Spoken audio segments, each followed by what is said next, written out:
ओम नमो ज्ञानेश्वरा करुणाकरा दयाळा तुमचा अनुग्रह लादलो पावन झालो चराचरी।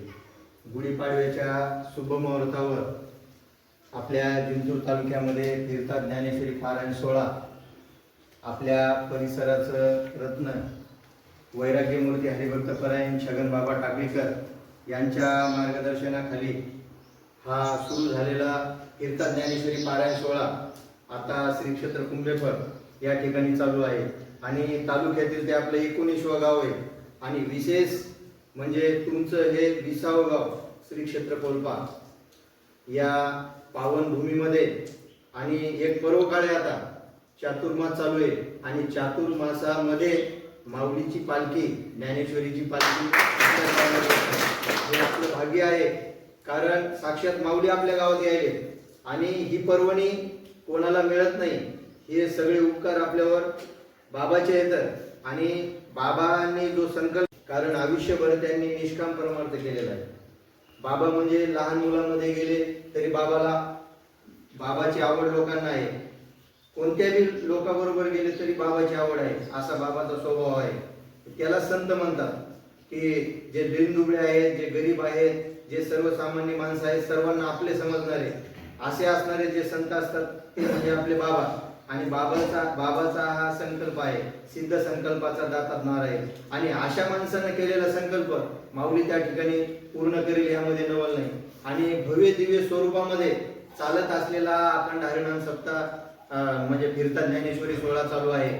आम्ही पाहिलं दहेगाव पासून हा सुरुवात झाला, दहेगाव, कोरवाडी, त्याच्यानंतर कावी, बोरगळवाडी, धानोरा, वडी, वाघी, त्याच्यानंतर असे 19 गावं त्या ठिकाणी आतापर्यंत पूर्ण झालेले आहेत आणि 19 गावामध्ये त्या ठिकाणी लोकांनी मोठ्या आनंदाने माऊलीच्या पालखीचं त्या ठिकाणी स्वागत केलं। आणि या सोहळ्याचं एक वैशिष्ट्य आहे, यामध्ये कोणाच्या नावासाठी नाही, कशासाठी नाही, हा फक्त सोहळा आहे। यामध्ये एकच संकल्पना आहे की सर्वांनी ज्ञानेश्वरीचं पारायण जास्तीत जास्त संख्येने गावामध्ये करायचं। याच्यामध्ये दुसरा कोणताच उद्देश नाही। तुम्ही जास्तीत जास्त संख्येनं ज्ञानेश्वरी पारायण करण्यासाठी मंदिरात बसायचं। त्यामध्ये लहान मुलं असतील, मुली असतील, ज्येष्ठ महिला असतील, लहान मुली असतील किंवा वयस्कर माणसं असतील, गावातील सर्वांना ज्ञानेश्वरी पारायण करण्याचा अधिकार आहे। तुमच्या गावातून जास्तीत जास्त संख्येनं ज्ञानेश्वरी पारायण सोहळ्यासाठी बसायचंय। यामध्ये कोणत्याही प्रकारचा खर्च नाही, कोणत्याही प्रकारची वर्गणी नाही, कोणत्याही महाराजाला या ठिकाणी तुम्हाला पाकिट द्यायची गरज नाही, वादकाला पाकिट द्यायची गरज नाही, गायकाला पाकिट द्यायची गरज नाही। शेवटच्या दिवशी कीर्तनकार मंडळी येतील, गायक मंडळी, वादक मंडळी येतील, मोफत सेवा या ठिकाणी करतील, कोणत्याही प्रकारचा खर्च नाही। तुम्ही सकाळी 6 ते 9 ज्ञानेश्वरी पारायण करायचं, आपल्याच घरचे जाऊन त्या ठिकाणी जेवण करायचं। राहिला शेवटच्या दिवसाचा प्रश्न, शेवटच्या दिवशी या ठिकाणी कीर्तनकार येतील, कीर्तन सेवा मोफत करून जातील, तुम्हाला पैसे लागणार नाहीत। फक्त शेवटच्या दिवशी तुम्ही काय करायचं, तुमच्या घरामध्ये 5 माणसं आहेत, तुम्ही 10 माणसाचा स्वयंपाक करून आणायचं मंदिरावर, पोळ्या करायच्या, जागेवर वरण करायचं। यामध्ये कोणत्याही प्रकारचा खर्च नाही, कोणत्याही प्रकारची वर्गणी नाही आणि कोणत्याही प्रकारचा भेदभाव नाही। सर्वांना सामावून घेणारा हा तीर्थात ज्ञानेश्वरी पारायण सोहळा आहे। यामध्ये दुसरं कोणत्याही प्रकारचा उद्देश नाही। आता येणाऱ्या रविवारी श्री क्षेत्र कुंभेफळ या ठिकाणी ज्ञानेश्वरी पारायणाची त्या गावात सांगता आहे। तुम्ही त्या ठिकाणी कीर्तनाला यायचं, कीर्तन झाल्याच्या नंतर तुम्ही त्यांच्या ज्या काही शिदुऱ्या येतात त्या शिदुऱ्या घेऊन तुमच्या गावात यायचं। तुम्ही इथून तुमच्या शिवापर्यंत दिंडी घेऊन यायची आणि कुंभेफळची मंडळी त्यांच्या शिवापर्यंत माऊलीची पालखी घेऊन येतील। तुम्ही तुमच्या शिवापासून त्या माऊलीला घेऊन आपल्या गावात यायचं, संध्याकाळी आल्याच्या नंतर आरती करायची आणि सोमवारपासून तुम्ही ज्ञानेश्वरीचं त्या ठिकाणी पारायण करायचं। हा अशा प्रकारचा सोहळा आहे आणि हा बाबाचा संकल्प आहे। यामध्ये कोणत्याही प्रकारचा खर्च नाही, कोणी घ्यायचं नाही की आता हे बाबा या गावात आले आपल्याला काही खर्च करावा लागेल, अजिबात खर्च नाही। आणि असा म्हणजे सप्ताह आपल्या आयुष्यात आपण कधी केला बी नसेल असा हा सोहळा आहे, बिगर पैशाचा, स्वस्त आणि मस्त अशी बाबाची संकल्पना आहे। मी सर्वांच्या चरणी नतमस्तक होतो आणि सर्वांना विनंती करतो की कमीत कमी घरातून कमलाकरजी 2 माणसं तरी पारायणाला बसा। जसं सायकेडवाले नवरा बायको पारायणाला बसले म्हणजे घरातल्या लक्ष्मीला बी पारायण घडलं आणि विष्णूला पण पारायण घडलं। आपल्या भाषेत सांगायचं झालं म्हणजे गावठी भाषेत सांगायचं झालं तर तसं तुमच्या घरामधून जास्तीत जास्त संख्येनं या ठिकाणी पारायणाला बसा आणि इथं सगळ्याला अधिकार आहे। महिला मंडळाला अधिकार आहे, पुरुष मंडळाला अधिकार आहे, इथं भेदभाव नाही. राहिला प्रश्न ज्ञानेश्वरीचा, तुम्ही 200 जरी माणसं बसले तरी 200 ज्ञानेश्वरी आम्ही तुम्हाला या ठिकाणी आणून देऊ. आणि एवढं बोलून थांबतो. तुम्हाला परत एकदा धन्यवाद देतो की चातुर्मासाच्या पर्वावर माऊली तुमच्या गावात आले. आता हा भक्तीचा महापूर आहे, याच्यामध्ये तुम्हाला किती पावायचं आहे हे तुम्ही पाहू शकता. अशी पर्वणी परत तुमच्या आयुष्यात येणार नाही. म्हणून सर्वांना एकदा धन्यवाद देतो आणि सर्वांच्या चरणी नतमस्तक होतो की माझी एकच विनंती आहे, बाबाचा हा संकल्प आहे तुमच्या गावामध्ये मागच्या गावाचं रेकॉर्ड तुटलं पाहिजे, एवढे तुम्ही या ठिकाणी आपल्या जिंतूर तालुक्यामध्ये कीर्तन ज्ञानेश्वर पारायणाची सुरुवात झालेली आहे आणि पाहता पाहता 20ावं गाव तुमचं यापर्यंत येऊन ठेवलेलं आहे पारायणाचं. आतापर्यंत मागच्या गावामध्ये अगदी उल्हासाने सर्व लोकांना पारायणाला सुरुवात केली, पारायण केली, कार्यक्रम केले. तसंच तुम्ही सुद्धा सगळे 8 दिवस सगळ्यांना कामं बाजूला ठेवा. कामं आपले दरवर्षी रोजच चालूच आहेत, सतत चालूच राहणार आहेत. पण हे पारायण सगळ्यांनी प्रत्येक घरचे 2-2 माणसं पारायणला बसायचे की आपण म्हणायचं 8 दिवस आपल्याला झडगत लागलं, काम शेतामध्ये नाही. सगळं या ज्ञानेश्वरी पारायणासाठी उल्हासानं सगळे सकाळी 6 ला यायचं, 6 ते 9 3 घंटे जरी पारायण केलं तर भरपूर पारायण होते. शेवटच्या दिवशी तुम्हाला जसं तुमचा महाप्रसाद जसं तुमच्या परी करायचं तसं करा. मागच्या गावात जसं उल्हासन केलं तसं तुम्ही पुढे उल्हासन करा अशी मी अपेक्षा बाळगतो आणि तिथं नमो ज्ञानेश्वरा, नमो ज्ञानेश्वरा, निवृत्ती उदारा कृपादेवा, कृपाळ उदार माझा ज्ञानेश्वर, त्या नमस्कार वारंवार. फिरता ज्ञानेश्वरी पारायण सोहळा जिंतूर तालुका. आतापर्यंत ही संकल्पना किंवा याचं मुहूर्त मेळ गुण जर कोण असेल तर आपल्या सर्वांची जीवन अगदी दत्तवादी महाराज होईल. ते मोठेपणाने मोह पुढे घालतात मला नाव आहे, पण संकल्पना द्यायची आहे आणि भक्तीपणा तरुण तडफदार विष्णू महाराज भूषिकर या दोघांची संकल्पना आहे. याच्या माग मला हे हाताला धरून कोणी द्या लागले. याचा अर्थ असा की यात कुणी असं मोठेपणा किंवा मालक असं कोणीच नाही, तर प्रत्येक गावाचा यात सहभाग आहे. प्रत्येक गाव म्हणजे या सोहळ्याचे मालक आहे. आतापर्यंत अनुभव असा आला की आम्हाला वाटतं ह्या गावात 20 माणसाने बसवा, तिथं 50 माणसं बसली. माझ्या जीवनाचा अनुभव सांगतो. वजरला दत्तरावने आम्ही यादी केली 111, 350 लोक वजरला बसले. 350 किती आम्हाला त्याला म्हणजे पारायण करायला जागा नाही मंदिरात पूर्ण. हे छोटंसं कुंभे बळगाव सर्वांना ज्ञात आहे. तिथं 21 ते आज 25 झाले, उद्या 30 होणार. आता हे जे काय पारायण आहे हे जीवनातला पूर्वनी काळ. अनेक सत्य झाले, व्यावी सत्य केले, तुम्ही पाहिले, पण त्या सत्यामध्ये पारायण झाले, कीर्तन झाले, महाराधिकारी लोकांचे झाले, रामायण झाले, भागवत झाले, पण पारायण प्रत्येक सत्यात एवढे झाले नाही. झाले पारायण कुठं 2 माणसं, कुठं 3 माणसं, काय गावात पारायण नाही. म्हणून ही जी काय संत वाङ्मय आहे, ज्ञानोबारायाने आपल्या जीवनात किंबहुना सर्व सुखी या विश्वातले सर्व लोकांचा उद्धार झाला पाहिजे. त्यांनी किती कष्ट, किती अपमान, किती अडचणी सहन करून संस्कृत भाषेवर मराठी भाषा सोपी ज्ञानेश्वरी केली. त्याच्या जीवनाकडे पाहिले तर किती कष्ट आपल्यासाठी आहे की नाही. आणि त्या ज्ञानेश्वरीकडे दुर्लक्ष होतं म्हणजे संतांचा केवढा अपमान. या विश्वामध्ये तरणारं फक्त संतांचं वाङ्मय आहे. अनेक पुस्तकं, अनेक लेखक होऊन गेले, अनेक विषयावर लेख नाही झाल्या, पण ते आज झालं तर उद्या मावळच.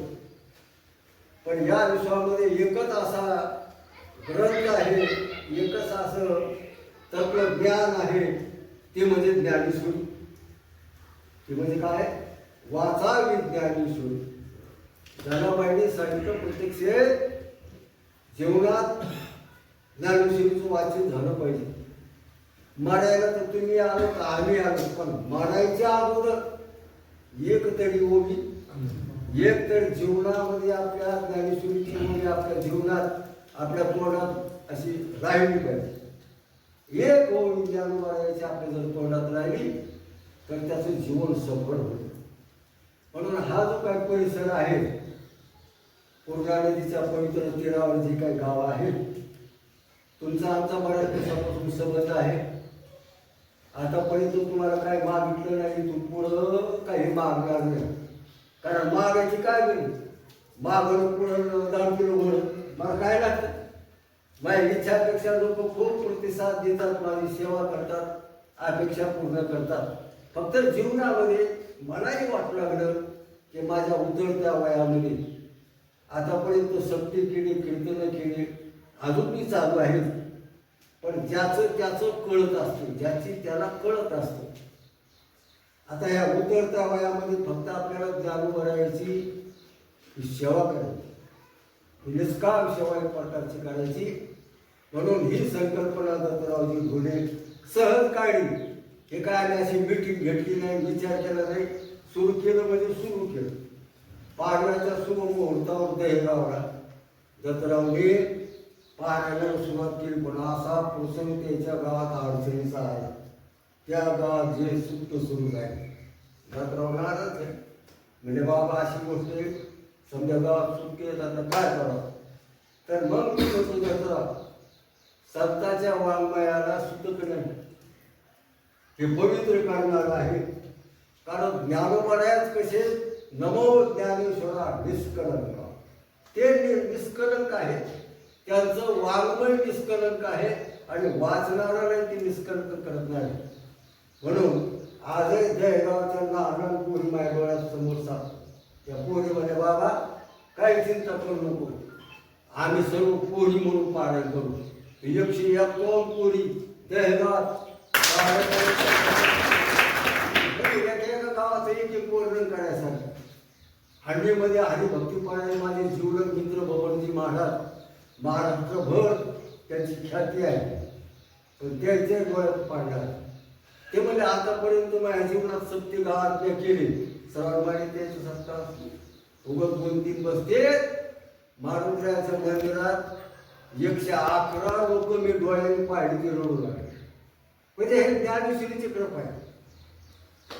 ही काय करीत राहा भागली वाहती. आता आजही थोडंसं शंका उत्पन्न झाली, कारण आम्ही नियमाची बांधलेली. प्रत्येक गावाला जर 8चा टाइम दिला ना तर 8ला आम्ही जाणार म्हणजे जाणार. दत्तराव सकाळी 5 वाजता कुठली माहिती आंघोळी झाली नक्की. ते म्हणजे बाबा कुठे कुठे फळायला म्हणजे आता पाऊस यायला काय करावं. मला थोडीशी चिंता वाटली. पण ज्ञानोबराची कृपा कशी. मै धावपळ पाहिल्यानंतर हे बाळासाहेब कारगोडे ते म्हणजे बाबा तुम्ही कमी याचं भाडे म्हणलं गड्या म्हणे भंगतली. मी मला तू सरळ सरळ जातो काय म्हणे माऊली एवढी मोठी गाडी केली त्याच्यात तुम्हाला बसवून देतो.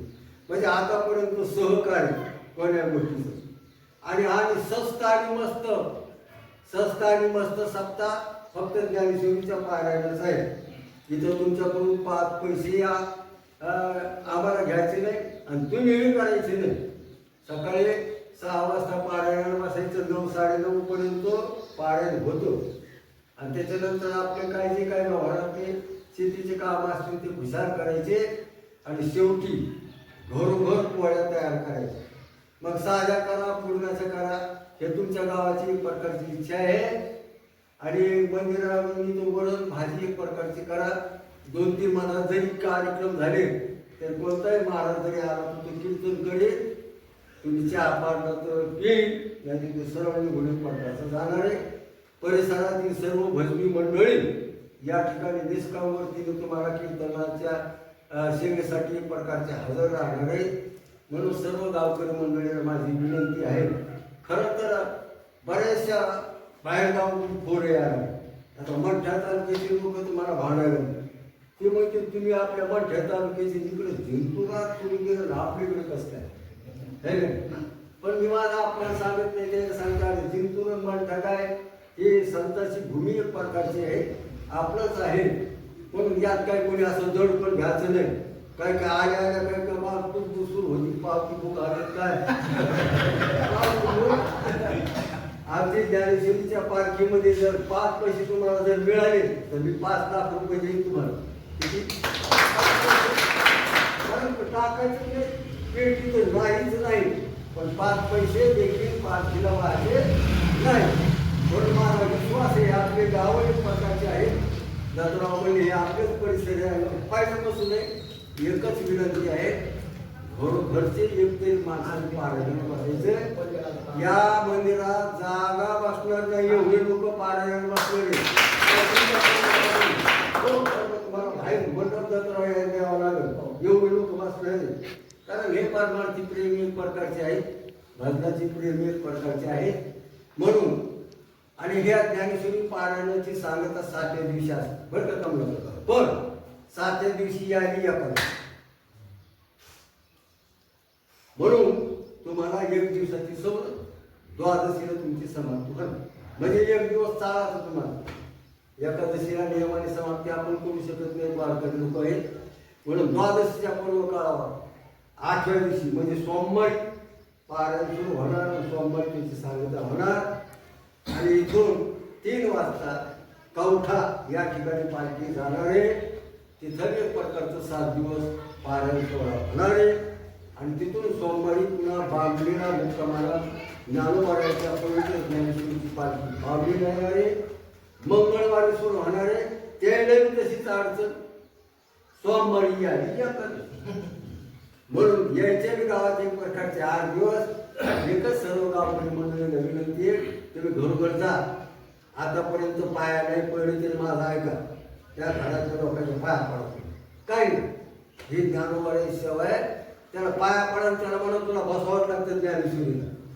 कसा बसत नाही तुम्ही पहा, फक्त तुम्ही लिहिता घ्या. 10-5 मंडळी असं प्रत्येक घरी जा. घरी पण गावात त्या घरामध्ये लहान मुलगा वाचक असतो किंवा मुलगी असतील, फक्त याला काही लिहिता एक प्रकारची घ्या. सर्वांना हात जोडा आणि म्हणा की आपल्या गावाचा मोठेपणा, आम्ही माघारी तुमच्या गावाचं कौतुक करतो. म्हणून आपला जो काही मोठेपणा आहे, आम्ही तुमच्यावर जो काही विश्वास ठेवला, त्या विश्वासाला सार्थक, त्या विश्वासाचं चीज, त्या विश्वासाचं फळ नक्कीच गावकरी मंडळी एक प्रकारचे या करणार आहे. आता गावकरी मंडळीला श्रीफळ दिले गेले. श्रीफळ म्हणजे इसा, श्रीफळ म्हणजे नारळ. हे नारळ काय, ते नारळ देखील हे तुमच्या पदरचं नाही, हे आमच्याच पदरचं एक प्रकारचं आहे. तुमच्याकडून 5 पैशाची अपेक्षा नाही. नारळ दिलं म्हणजे समाजा पक्का होतो. रुपया विसायला म्हणजे त्यासाठी श्रीफळे माऊलीचा प्रसाद आहे. सर्व आता गावकरी मंडळी त्या ठिकाणी उभं राहते. फिरता ज्ञानेश्वरी पारायण सोहळा गाव क्रमांक 20 श्री क्षेत्र कोलपा या ठिकाणी वैराग्य मूर्ती हरिभक्त परायण छगन बाबा टाकळीकर यांच्या वतीने गावकरी मंडळीला श्रीफळ देण्यात येत आहे. माऊली ज्ञानेश्वर